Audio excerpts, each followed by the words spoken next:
You ask Tiger to solve. This deals with linear equations with one unknown. The final result is b equals -9.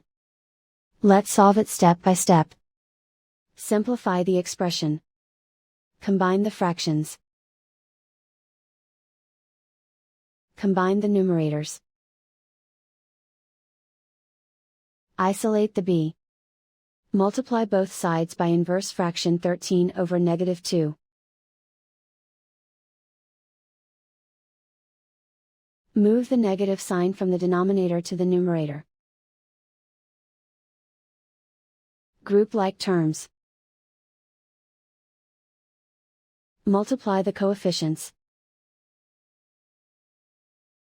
Simplify the arithmetic.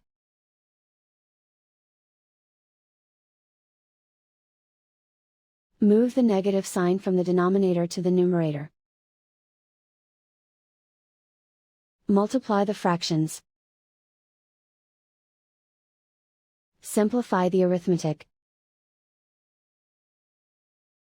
And so the final result is b equals -9.